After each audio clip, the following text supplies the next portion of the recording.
Assalamualaikum warahmatullahi wabarakatuh. Halo sahabat inspirasi, kembali lagi di channel Inspirasi Sahabat Muslim, tempat kita berbagi kisah-kisah Islami yang penuh makna dan hikmah. Sahabat yang dirahmati Allah, setiap umat Muslim pasti mendambakan bisa bertemu Rasulullah, meskipun hanya dalam mimpi. Rasulullah sendiri bersabda, "Barang siapa yang melihatku dalam mimpi, maka sesungguhnya ia benar-benar melihatku, karena setan tidak bisa menyerupai rupaku." Hadis riwayat Bukhari dan Muslim. Kisah kali ini adalah kisah nyata seorang pria bernama Ahmad, seorang pedagang sederhana yang hidup di sebuah desa kecil. Ia adalah seorang Muslim, tetapi kehidupannya jauh dari agama. Namun, satu peristiwa besar dalam hidupnya mengubah segalanya. Bagaimana kisahnya? Yuk simak sampai akhir. Tapi sebelum itu,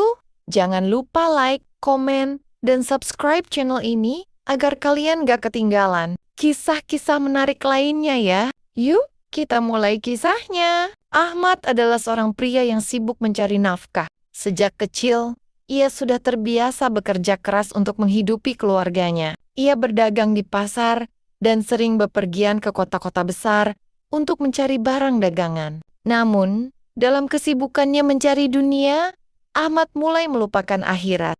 Ia jarang sholat, bahkan azan pun jarang ia dengar karena lebih sibuk dengan urusan duniawi. Ia merasa rezekinya cukup, hidupnya nyaman, dan semuanya berjalan lancar. Tetapi, di balik itu semua, hatinya sering merasa kosong. Ada sesuatu yang hilang, tetapi ia tidak tahu apa itu. Suatu hari, cobaan besar menimpanya. Anaknya yang berusia 10 tahun tiba-tiba jatuh sakit. Ahmad membawanya ke berbagai rumah sakit, tetapi dokter tidak bisa menemukan penyakitnya. Keadaan anaknya semakin memburuk, dan dalam beberapa hari, ia meninggal dunia. Ahmad terpukul. Ia tidak bisa menerima kenyataan bahwa anaknya pergi begitu cepat. Kesedihan mendalam menyelimuti hatinya. Ia mulai menyalahkan keadaan. Bahkan sempat bertanya dalam hati, "Mengapa Allah mengambil anakku?" Hidupnya semakin tak terarah. Ia kehilangan semangat bekerja,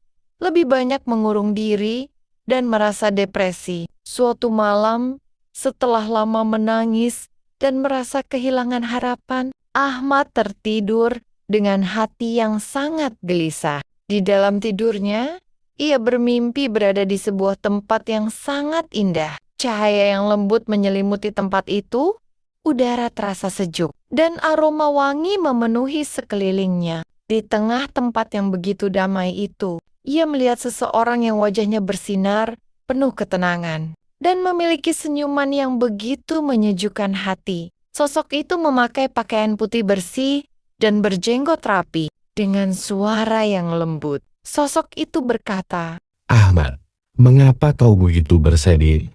Ahmad terkejut dan bertanya. "Siapakah Anda?" Sosok itu tersenyum dan menjawab. "Aku adalah Muhammad Rasulullah." Mendengar itu, Ahmad langsung menangis terseduh-seduh. Ia berlutut dan berkata, "Ya Rasulullah, aku telah jauh dari agama. Aku telah banyak melupakan Allah. Aku merasa hidupku kosong." Rasulullah mengulurkan tangannya dan berkata, "Kembalilah kepada Allah, Ia selalu menunggumu. Jangan sia-siakan hidupmu hanya untuk dunia.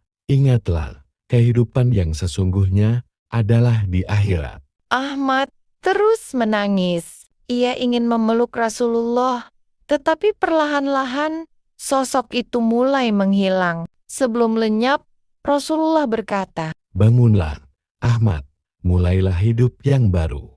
Tiba-tiba, Ahmad terbangun dari tidurnya. Dadanya berdebar keras, tubuhnya berkeringat, dan hatinya terasa sangat damai. Ia merasakan sesuatu yang belum pernah ia rasakan sebelumnya, ketenangan yang luar biasa. Setelah mimpi itu, Ahmad tidak lagi menjadi orang yang sama. Ia merasa bahwa mimpi itu bukan sekadar bunga tidur, tetapi sebuah panggilan dari Allah untuk kembali ke jalan yang benar. Sejak saat itu, ia mulai memperbaiki sholatnya. Ia bangun lebih awal untuk sholat tahajud. sesuatu yang belum pernah ia lakukan sebelumnya. Ia mulai membaca Al-Quran dan memahami maknanya. Setiap hari, ia merasakan perubahan dalam dirinya. Hatinya yang dulu penuh dengan kegelisahan dan kesedihan, kini perlahan-lahan berubah menjadi ketenangan dan kebahagiaan. Bahkan, ia mulai berdakwah kepada teman-temannya di pasar. Ia menceritakan kisahnya dan mengajak mereka untuk lebih dekat kepada Allah. Banyak orang yang tersentuh dengan kisahnya dan mulai mengikuti jejaknya. Setelah ia mendekatkan diri kepada Allah, hidupnya mulai dipenuhi keberkahan. Usahanya yang sempat jatuh, kini perlahan bangkit kembali. Ia tidak lagi bekerja hanya untuk dunia, tetapi juga untuk akhirat. Ia mulai menyisihkan sebagian penghasilannya untuk bersedekah. Ia membantu fakir miskin dan membangun musola kecil di kampungnya. Yang paling mengejutkan, setelah bertahun-tahun menunggu, istrinya akhirnya mengandung lagi. Kelahiran anak keduanya menjadi bukti bahwa Allah selalu punya rencana terbaik bagi hambanya. Ahmad kini hidup dengan penuh rasa syukur. Ia selalu mengingat pesan Rasulullah dalam mimpinya. Kembalilah kepada Allah, Ia selalu menunggumu. Kisah Ahmad adalah bukti bahwa Allah tidak pernah meninggalkan hambanya. Bahkan ketika mereka jauh darinya, mimpi bertemu Rasulullah bukan sekadar mimpi biasa. Itu adalah panggilan hidayah bagi mereka yang Allah kehendaki. Bagi kita semua, kisah ini mengajarkan bahwa tidak ada kata terlambat untuk kembali kepada Allah. Seberat apapun dosa yang pernah kita lakukan, pintu taubat selalu terbuka. Yang perlu kita lakukan hanyalah melangkah menujunya. Dan Allah akan menyambut kita dengan kasih sayangnya. Semoga kisah ini bisa menjadi inspirasi bagi kita semua untuk terus mendekatkan diri kepada Allah dan mengikuti ajaran Rasulullah dalam kehidupan kita sehari-hari. Jangan lupa bagikan kisah ini kepada orang lain, karena siapa tahu ini bisa menjadi jalan hidayah bagi mereka. Sesungguhnya, Allah tidak akan mengubah keadaan suatu kaum hingga mereka mengubah keadaan yang ada pada diri mereka sendiri. Quran Surat Ar-Rod ayat 11. Semoga kita semua diberikan kesempatan untuk bertemu Rasulullah, baik dalam mimpi maupun di akhirat nanti. Amin. Jika kisah ini bermanfaat, jangan lupa like, komen, dan subscribe agar semakin banyak orang yang bisa mendapatkan inspirasi dari kisah ini. Sampai jumpa di video berikutnya. Wassalamualaikum warahmatullahi wabarakatuh.